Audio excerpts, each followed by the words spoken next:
20 disturbing cruise ship accidents, 7 levels. From a heated argument that ended with a wife dead in her cabin, to a freak storm that claimed the lives of over 450 elderly tourists. The further we go down this iceberg, the more we see how unforgiving open water really is, even for something as massive as a cruise ship.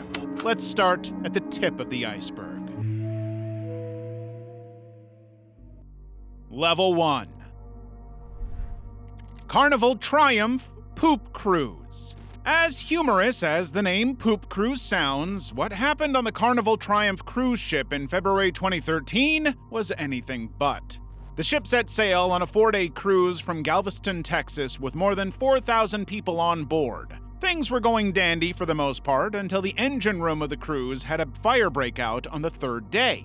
Although the fire was put out almost instantly, it did cause a lot of damage that ended up knocking out the ship's main power. In other words, Carnival Triumph practically had no electricity on board and was stuck in the middle of the Gulf of Mexico. What happened next became one of the most traumatizingly disgusting events to ever happen on a luxury cruise. Without the presence of any electricity, Carnival Triumph was basically running on nothing, which meant air conditioning, refrigeration, and basic light bulbs stopped working entirely.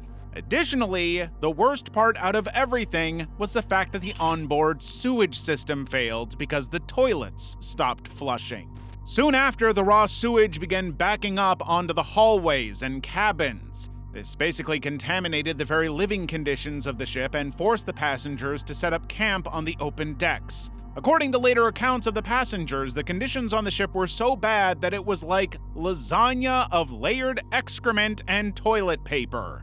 Everything from the floors to the walls was overflowing with what should have been in a toilet. Because of the lack of electricity, there was also no ventilation.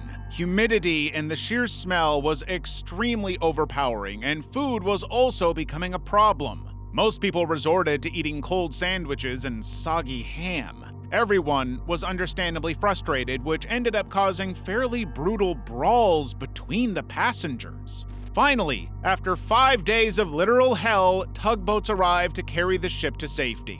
To everyone's horror, though, the weather became really bad, and the sewage on board began to slosh around. Passengers recall literally hearing the squishing sounds of the filth moving. Eventually, things came to a stop when the ship was pulled to safety in Alabama. Later investigation showed that the people responsible already knew about a potential power failure, but did not put off the cruise. It was supposed to be a luxury trip that ended up in horrors beyond human comprehension. Level 2.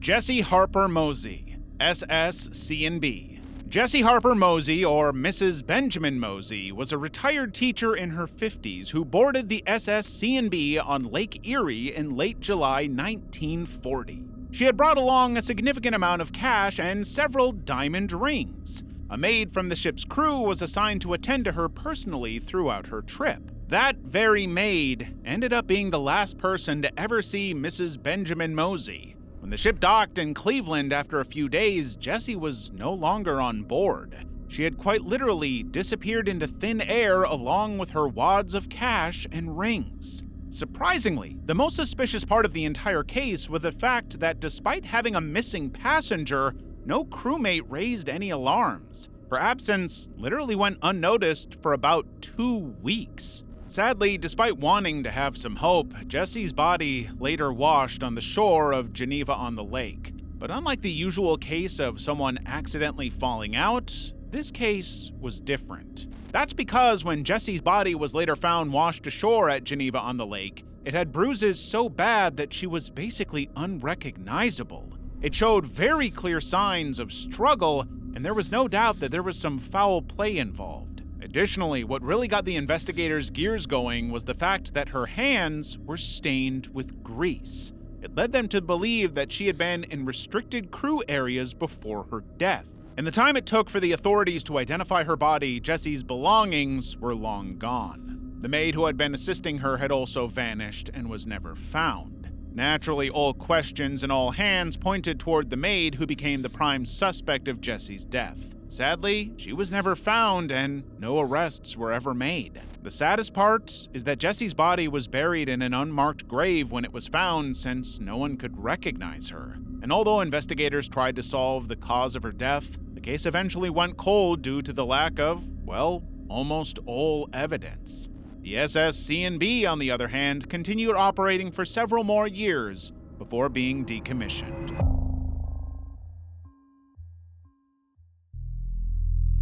Voyager cruise ship. In February 2005, the cruise ship Voyager was caught in Cyclone Valentina while sailing through the Mediterranean Sea. The storm ended up being too much for the massive vessels to handle, as it brought waves reportedly between 40 to 50 feet high. There are multiple videos taken from a rescue helicopter that show how horrific the entire thing was. You can clearly see the ship basically being thrashed around dangerously in the waters as if it weighs absolutely nothing. Massive swells as a result of 9 to 10 force winds broke over the deck and smashed into the ship's bridge. At some point, a wave shattered the bridge windows and damaged the ship's electronics, which caused an outage within the control systems. The crew had to steer manually from the engine room until they could at least get back the power partially. The ship's movements became so unpredictable that furniture and ceiling panels came loose and were being thrown around. Passengers were repeatedly assured by the captain and were advised to stay inside their rooms. One of them stated, "My friend has called me from the ship. He has informed me that the staff are very up to the task of handling this disastrous situation and that they are advising the passengers of any increased danger faced while on board. They are also being very hospitable and making sure everyone has enough to eat, drink, etc." Thankfully, because of the quick thinking on the crew's part and emergency rescue helicopters on the horizon, there are no official records of deaths or serious injuries. Although the videos clearly show that the ship sustained some prominent physical damage. Despite the storm's intensity and the visible destruction, the ship eventually pulled through. Engineers on board managed to restore partial electricity, and the Voyager was able to dock to safety on its own. George Allen Smith IV, Royal Caribbean Brilliance of the Seas. In early July 2005, 26-year-old George Allen Smith IV and his new wife Jennifer were on their honeymoon cruise in the Mediterranean aboard Brilliance of the Seas. The couple had been married for just over a week and were still on the cruise ship when the husband, George, disappeared. On the morning of his disappearance, authorities found blood on a lifeboat canopy beneath their cabin balcony. However, the man in question was never found. He was officially reported missing when the ship docked in Kusadasi, Turkey, and because of the bloodstain, the authorities treated the case as a homicide. Multiple passengers and crew reported hearing thudding noises from the Smiths' cabin the night before George's disappearance. He had been drinking heavily and was gambling in his drunken spur in the ship's casino. Security footage showed him socializing with a group of young Russian-American men in the hours leading up to his disappearance. His wife was also found passed out in the hallway after supposedly drinking with George and his new friends. Initially, the prime suspects were these 4 people who were allegedly the last ones to see George. However, they claimed that they had partied with him into the early hours of the morning and were gentlemanly enough to not only bring him back to his cabin, but also take off his shoes and put him to bed. The 4 men were thoroughly questioned, but were never charged. Royal Caribbean initially put out a statement that George must have fallen accidentally. However, there were way too many inconsistencies in the evidence that led people to believe it was foul play, possibly even a robbery gone wrong. Royal Caribbean eventually settled with George's family for about $1.1 million. Sadly, 10 years later in 2015, the case was finally closed over insufficient proof of evidence. His wife Jennifer went on to remarry in 2009, while his other family continues to push authorities to reopen the case. Hey Abyssal fans, quick update before we proceed. From now on, our icebergs will be 8 levels instead of 7. However, YouTube would take our channel down if we posted content that disturbing here, so we'll be posting it exclusively to our Patreon. If you'd like to watch the exclusive 8th level while supporting us at the same time, check out the first link in our description. Level 3. Sarah Kirby, Carnival Destiny. Sarah Alessandra Badley Kirby was a 30-year-old woman who went overboard a luxury cruise known as Carnival Destiny. She and her fiancé had booked that cruise for a 5-day Caribbean trip and were using it as a birthday treat. Naturally, she planned to make the best of it. On the night of her tragic experience, she was drinking heavily at the cruise bar and casino. According to her later claims, the bartender kept serving her drinks and offering her discounts despite clearly seeing her dangerously intoxicated. She blamed it towards trying to get her to play more casino games for financial gain. After having her fun at the bar, Sarah decided to go back to her room to get some sleep. However, due to her activities before, she was too sick and stepped out onto the balcony to get some fresh air. When she leaned on the balcony railing that separated her from the endless body of water, she lost her balance. Sarah Kirby quite literally plunged 7 decks into the ocean below. What's worse, she collided with a life raft during her fall, which gave her considerably more injuries than what she'd have initially gotten. Sarah's friends, fiancé, and a number of other passengers witnessed the fall and immediately notified the authorities on the ship. However, that's where things became really disturbing. Instead of turning the ship around, or at least slowing it enough for a possible rescue mission, the captain refused to cooperate. The ship kept moving forward for the next 90 minutes before the crew on board finally realized someone had actually fallen off. However, by the time they turned the cruise around, Sarah had already been in the dark, cold water for more than 2 hours. When they did manage to reach her, she was already hypothermic, exhausted, and injured beyond recognition. The doctors on board only gave her pain meds and refused to let her be airlifted to the nearest hospital. Later on, doctors on ground determined that the vessel did not have nearly enough equipment and skill to treat her. Sarah had fractured ribs, broken orbital bones, lung contusions, broken optical shelves, and blood clots and hematomas all over her body. No matter how you look at it, this incident was definitely a case of extreme negligence from the staff on the ship. The victim later filed a federal lawsuit against Carnival Cruise Line and the ship doctors. Lee, Norwegian Spirit. A Norwegian cruise line ship known as Norwegian Spirit is notorious for a large number of accidents on board. One of the most recent, and probably the most tragic one, is the case of Lee, a Taiwanese man who lost his footing while leaning on a railing in the upper deck and fell overboard. The incident occurred in August 2024 when Norwegian Spirit was sailing from Jeju Island, Korea towards Keelung, Taiwan.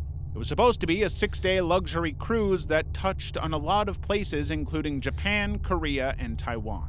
The tragic accident happened on the day the ship was concluding its trip. A family had been standing on one of the lower decks taking pictures and photos of themselves when they accidentally shot Lee falling down. Unlike the Sarah Kirby case where help was not just delayed, it was outright denied. Lee's tragic passing could not be attributed to the lack of emergency response and rescue, because as soon as he fell down, authorities were alerted almost instantly. The ship was also stopped for nearly 40 minutes, during which rescue boats tried to look for him. Sadly, when they did find him, he was already dead despite intense medical assistance. Norwegian Cruise Line was also cooperative with the local police with the investigation. Ultimately, any indication of foul play was ruled out, and it was assumed that Lee had simply lost his balance. Carnival legend brawl. As surprising as it sounds, violent brawls on cruise ships have been deemed to be a fairly common phenomenon. After all, being stuck in the middle of a massive ocean with strangers is bound to have its consequences. However, no matter how bad these onboard altercations are, nothing as of yet has been recorded to be as bad as the Carnival legend brawl. In 2018, during a 10-day trip South Pacific cruise on a ship known as Carnival Legend, a disruptive family of 23 members began a massive commotion. The disruption ended up in a full-blown fight between security officers on board and the family in question. According to other passengers, the family had been strange and violent the minute they entered the cruise ship. They were deliberately looking for fights with other people and would turn aggressive for the smallest things. Eventually, this ended up boiling over into a brawl that would later dub the 10-day trip as the Cruise from Hell. Other passengers recall literally waking into a bloodbath, According to them, they had to lock themselves in their cabins to escape getting hurt by the already out-of-control brawlers and security. Some of them even managed to film the security roughing up not only the instigators, but normal passengers as well. These videos consist of footage of these guards shoving, kicking, and tackling passengers onto the ground before confiscating cell phones to prevent onlookers from filming. Official reports state that up to 30 people were injured with various degrees of injuries, including bruises, cuts, and obviously a lot of trauma. Eventually, things got so out of control that the ship had to deroute to Eden, New South Wales. Over there, the local police were called in to remove those responsible for the commotion. 6 adult men and 3 teenagers were escorted off the ship forcefully, while the rest of the members left on their own accord. The company that owned the cruise ship later issued a statement saying, "The safety and security of our guests and crew is our #1 priority. We apply a zero-tolerance approach to excessive behavior that affects other guests." Level 4. Marion Carver, Celebrity Mercury. Marion Carver's disappearance is perhaps one of the most prominent cases of management negligence on a cruise ship. Marion was a 40-year-old poet and investment banker known among her family for her spontaneous trips and random excursions. Just like any other trip of hers, Marion randomly booked a 7-day cruise from Seattle, Washington to Alaska on a Royal Caribbean celebrity cruise known as Mercury. Being impulsive wasn't out of nature for her, so her only belongings on the cruise were 2 handbags. The steward assigned to her cabin recalled her as being calm and looking forward to the trip. He remembers bringing her 2 sandwiches before Marion quite literally disappeared into thin air. When her steward went to check up on her the next day, Marion's cabin was deserted. In fact, the room looked like no one was staying there at first. The bed hadn't been rumpled up as if it was never even used. The steward naturally reported this to his supervisor, but instead of following procedure and actually doing something, his supervisor told him to forget about it and do his job. No investigation was initiated, and her family was never alerted by the crews of her untimely disappearance. The worst part was, even after the ship had returned after its cruise, no authority figure was reported, and Marion's belongings were boxed and donated. The cruise line took more than 5 weeks to contact the police and the FBI. Whether that was because they wanted to save face publicly or because they had a much deeper hand in the woman's disappearance than what was shown, we will never know. Marion's father, Kendall Carver, had spent hundreds of thousands of dollars on private investigators to get a gist of what possibly happened to his daughter. He later claimed that the onboard cruise documents showed deliberate cover-ups of Marion's disappearance. On top of that, the cruise line was highly uncooperative with the investigation and simply claimed that Marion had taken her own life on their ship. Nothing could come out of the investigation since there was practically no physical evidence present on board. Marion Carver, to this day, has not been found. Her disappearance led her parents to form the organization International Cruise Victims to advocate for accountability on cruise lines.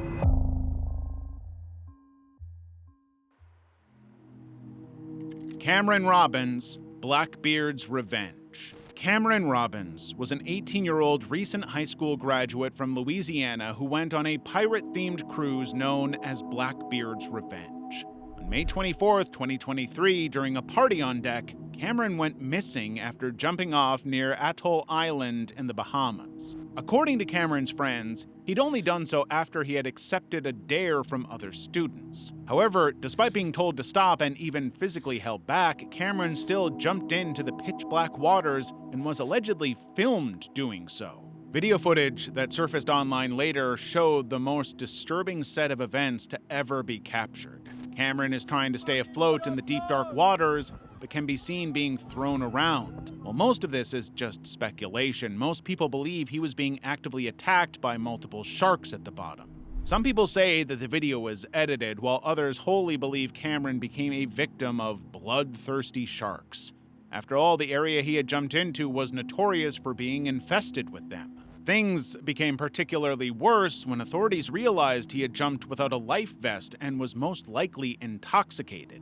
Staff tried to throw a buoy at him, but he was seen drifting away from it, possibly due to strong currents. Witnesses on board said he disappeared from sight shortly after and didn't re-emerge. A large-scale search operation began immediately involving the U.S. Coast Guard and Bahamian authorities. The search lasted for several days, but sadly ended with absolutely no sight of Cameron. A few days later, the Coast Guard suspended the search and declared him dead. The worst part is, his body was never recovered. Samantha Broberg, Carnival Liberty. Samantha Joyce Broberg was a 33-year-old mother of 4 from Texas who boarded the cruise ship Carnival Liberty in Galveston in May of 2016. A trip that was supposed to be a 4-day vacation from the tough life of Texas ended in tragedy less than 24 hours later. Samantha, like most of these cases, had disappeared. At around 2 a.m., Samantha was seen on surveillance footage climbing the deck railing on the 10th floor of the ship. The footage clearly showed her losing her balance, which made her fall backward into the Gulf of Mexico. At the time this had happened, she was completely alone on the deck with no one to help her. Later that morning, after not finding her back in her room, her friends reported her missing to the authorities on board. Sadly, like textbook cruise disappearances, the crew didn't take any immediate action. They alerted the Coast Guard of her possible overboarding near 8 hours after she had been reported missing by her friends. The Coast Guard launched a search across as wide of an area as they could and spent the next 20 hours looking for her. Sadly, her body was never found and the search was called off sooner than later. Carnival later confirmed that she had been drinking heavily throughout the night and was served a lot of drinks. Security footage confirmed that as her body language showed signs of clear intoxication. Her husband later filed a wrongful death lawsuit against the cruise line, arguing that she was kept getting served drinks. He also stated in his suit that the staff failed to respond quickly enough, and that took her life. However, a judge later dismissed the case, acquitting the company for any responsibility. Angela Faliva, Coral Princess. Angela Faliva was a 31-year-old Italian sous chef who disappeared from the cruise ship Coral Princess on November 25, 2009. He had been working his dinner shift at one of the onboard restaurants when he uncharacteristically left and never returned. The last confirmed sighting of him was him entering a crew elevator that was connected to the kitchen waste chute that went to the ocean.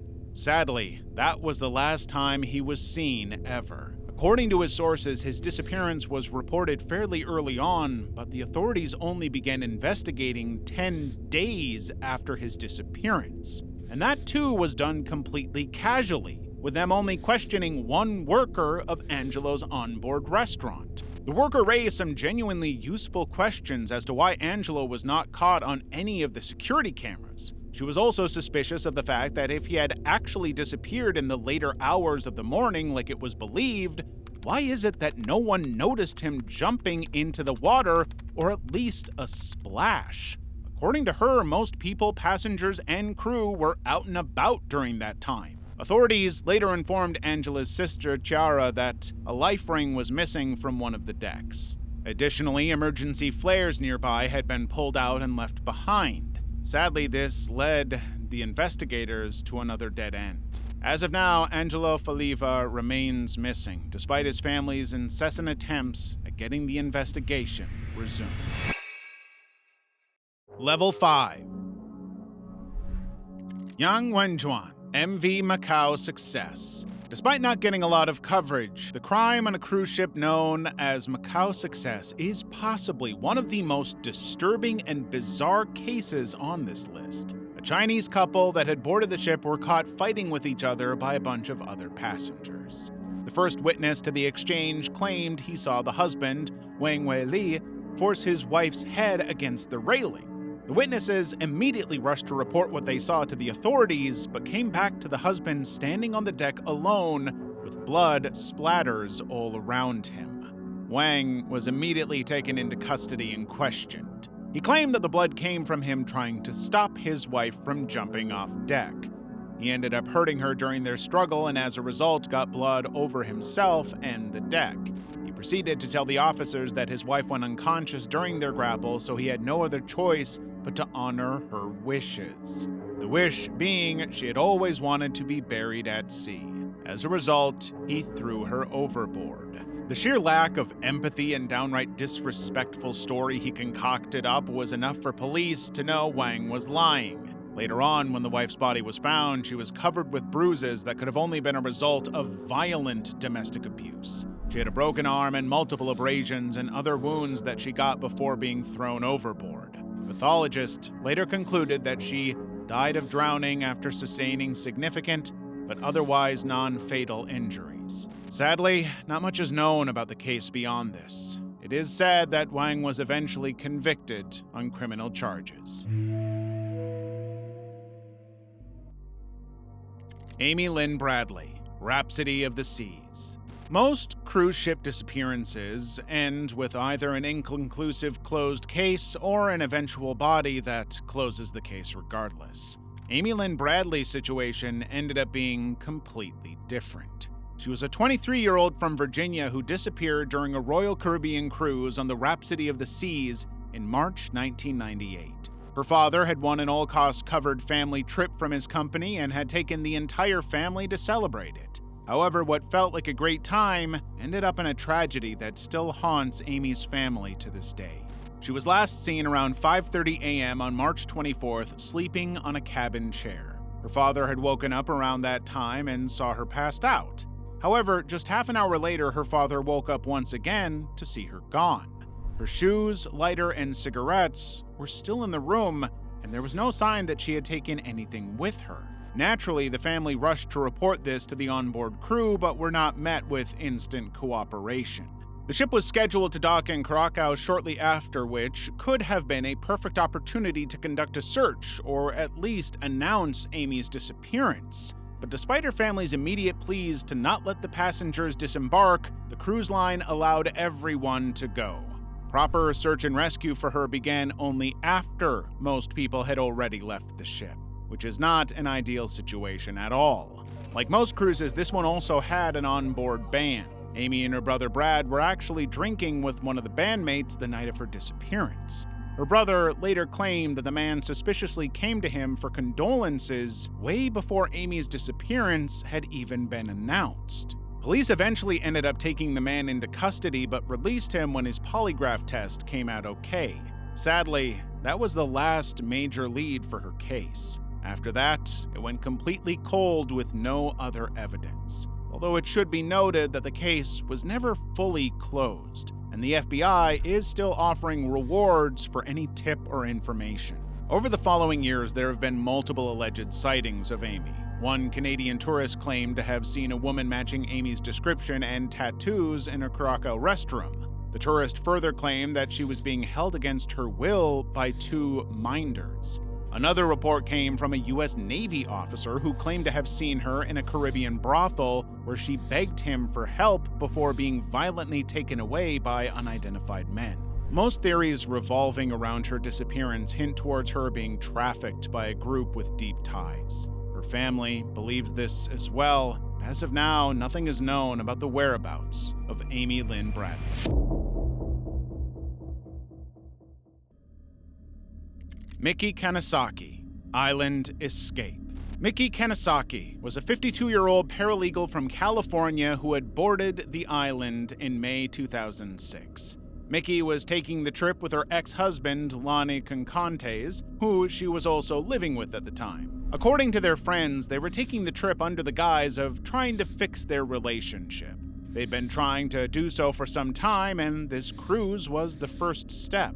A few nights into the cruise, Miki went missing from her cabin. It was Lonnie who had reported her disappearance to the police. He claimed that she had left the room to get a glass of water, but never returned. Just 2 days later, Miki's body was found floating in the sea off the coast of Pola, Italy. Initially, investigators believed Lonnie's claims that Miki had taken her own life. However, soon after discovering her body and the subsequent autopsy, things changed entirely. The autopsy showed that Miki was brutally strangled and injured on the head before she was thrown off. In fact, she didn't die of drowning, but was already dead when her body hit the water. However, these clues in Lonnie's troubling behavior wasn't taken into account until 2013 when he was finally arrested. The FBI began digging into his financial records and found that he'd withdrawn $1 million from Mickey's bank account shortly after her death. He was also caught trying to change their wills so that he would inherit everything she left behind. In 2020, Lonnie Concantes was convicted of the first degree and was sentenced to life in prison.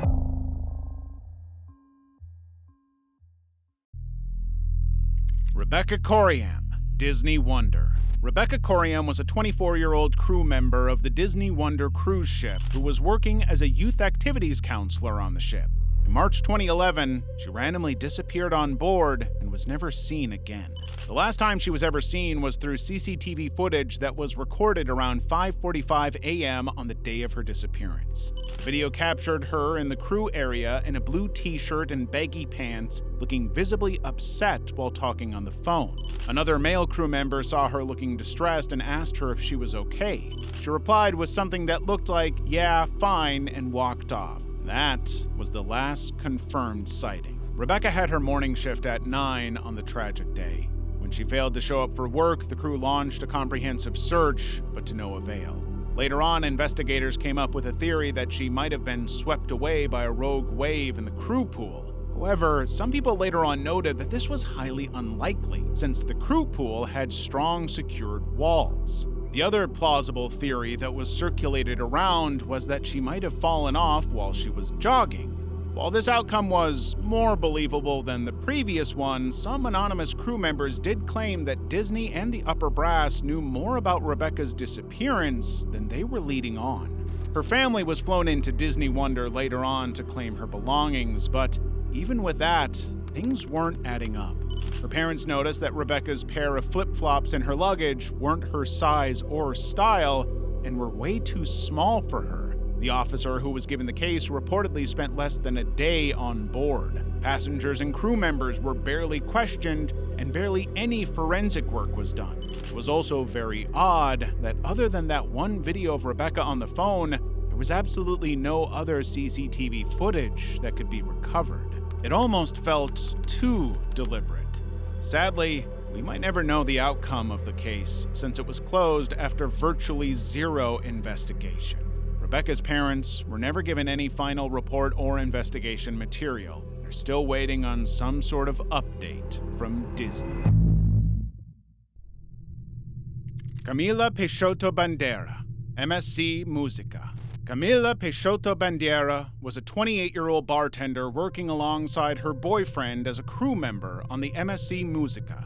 She was a vibrant young woman who loved her job, which is exactly why it was so shocking when her boyfriend claimed to have found her hanging from an overhead pipe in her cabin on one certain evening of January 2010. He told investigators she had taken her own life, and that's how he had discovered her. But that story quickly began to fall apart.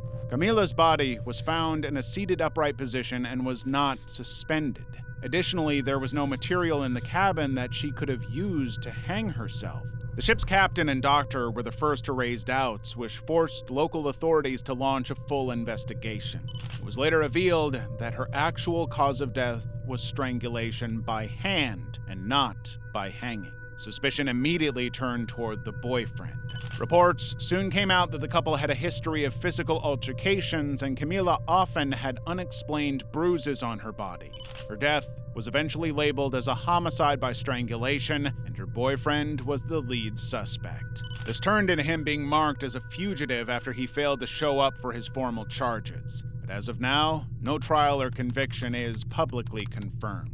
While MSC Cruises did offer condolences to Camila's family, justice has still not been provided to them, and they remain vocal about her death. Level 6. MS Scandinavian Star Disaster. The MS Scandinavian Star was a car ferry that had been turned into a passenger ferry only a few days before its first human trip. As a result, many of the staff on board did not have the proper training in case of an emergency. That little oversight from management ended up in one of the most fatal onboard ship fires in recent history. On April 7, 1990, a fire broke out on the MS Scandinavian Star during its trip from Oslo to Frederikshavn. The blaze started around 2 a.m. and was instantly reported by the passengers to the receptionist. According to later accounts, it began in a crew corridor on Deck 3 and quickly spread upward through Deck 4 and 5 before stopping momentarily. The stairwells and ventilation shafts began acting as mega chimneys that spread the fire more. Because most of the materials used in the ship's interior were flammable, fire kept growing more and more by the minute. The decorative resin used for aesthetic purposes began to burn off rapidly, subsequently releasing deadly gases that either caused unconsciousness or even death. Because the crew was barely trained for emergency situations like this and were not able to communicate in other languages, there was no one to warn the passengers. They were caught completely off guard and had to lock themselves in their bathrooms and closets. The ship's emergency fire system was faulty as well. Fire doors were not closing off manually and alarms were not being triggered at all. As a result, 159 people lost their lives. The majority of the victims died from smoke inhalation. Many were found trapped in their own cabins, possibly stuck due to low visibility coming from the very thick and poisonous smoke. Some areas of the ship had no sprinkler systems, and the ventilation kept pushing smoke into sleeping quarters. It was later further revealed that the captain and crew abandoned their posts and the ship before all of the passengers could be evacuated. Initial investigations blamed a Danish truck driver with a history of arson, but later findings suggested multiple fires had been set with possibly more than one perpetrator. While there is no set consensus on the motive, investigators do believe the one responsible was trying to commit insurance fraud. The most disappointing part is a technical leader for a Norwegian maritime insurance company had inspected the ferry a few weeks prior. They found the fire emergency response on the ship to be grossly deficient and had warned the management of the defective fire doors. Most of the victims of the fire were ordinary Norwegians taking a weekend ferry. They had no warnings and sadly no real chance of making it out alive. Costa Concordia disaster. By now, we can pretty much agree that the world is no stranger to maritime disasters. Some happen because of natural causes, some happen due to human error. However, the infamous Costa Concordia disaster is perhaps the only naval accident on this list that occurred because its captain was allegedly trying to impress his mistress. On January 13th, 2012, the Costa Concordia cruise ship that was traveling around the Mediterranean Sea took a small detour that ended up in it colliding into a rock formation. The result was practically unsalvageable damage to the hull of the ship that made it sink. At the time of the accident, there were around 4,200 people on board. Its 7-day cruise from Civitavecchia to Savona did not include a detour to the island of Giglio. However, Captain Schettino decided otherwise and performed a sail-by salute that took the ship too close to a reef known as the Scole Rocks. And well, the massive vessel essentially dove straight into the rock formation and listed. Even worse was how disorganized the evacuation was. It was slow and chaotic and was mostly to be blamed on the top brass trying to cover up Schettino's error. It was clear that the safety of the crew and passengers was not the captain's priority. Even during the crisis, his conversations with his crisis coordinator went something like, "I've made a mess and practically the whole ship is flooding. What should I say to the media, to the port authorities? I have said that we had a blackout." And ironically, instead of trying to make up for his fatal mistake, Schettino tried to evade responsibility by jumping into one of the lifeboats and escaping. Passengers were left to fend for themselves, some jumping into the freezing water. It took over 6 hours to fully evacuate the ship. 32 people died, and dozens more were injured. In 2015, Captain Francesco Schettino was convicted of manslaughter and sentenced to 16 years in prison. Later on, some survivors came out to claim that they had seen him drinking with his mistress a few hours before the crash. Some believed that the sail-by salute was only a cover-up, and that Schettino was actually trying to impress his girlfriend by trying to sail too close to the shore. The Costa Concordia remained partially submerged for over 2 years. It was the largest passenger ship ever wrecked, and mere salvage operations for it cost over $1 billion. Level 7. Christy Manzanares, Emerald Princess.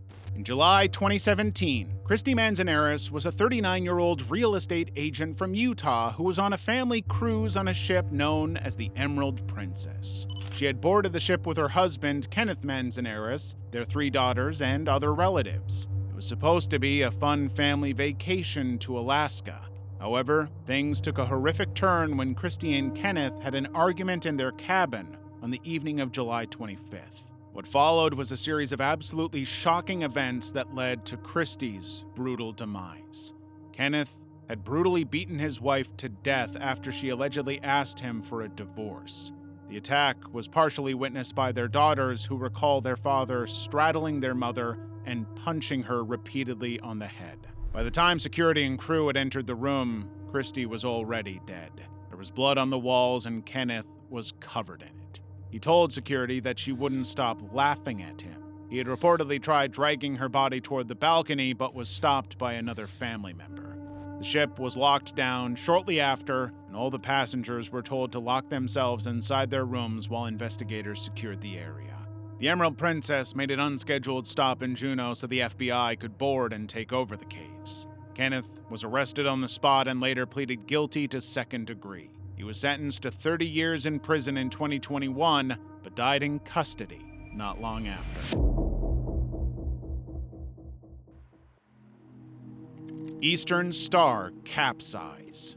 One of the deadliest peacetime marine disasters in China's history was the sinking of their river cruise ship known as the Eastern Star. In June of 2015, the ship was carrying around 450 elderly Chinese tourists on the Yangtze River when it was struck by severe thunderstorms. According to official reports, the vessel was hit by a freak tornado that didn't even give the people on board a few minutes to be prepared for the emergency. In fact, from encountering the tornado to the ship listing and capsizing, the entire event took less than 2 minutes. Only 12 people, including the captain and chief engineer, managed to survive by jumping overboard and being rescued later. The remaining 444 passengers and crew died before they could even figure out what was happening to them.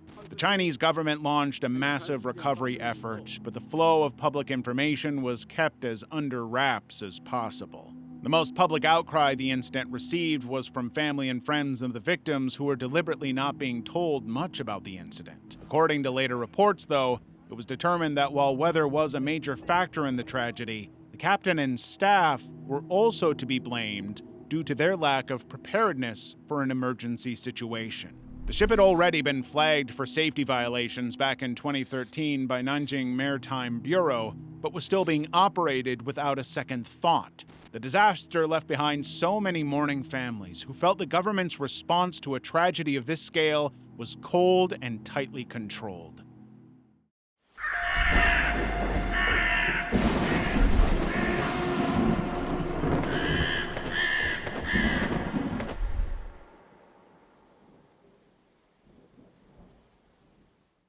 If the incidents above weren't unsettling enough, our disturbing theme park incidents Iceberg explores similarly disturbing events, but on land.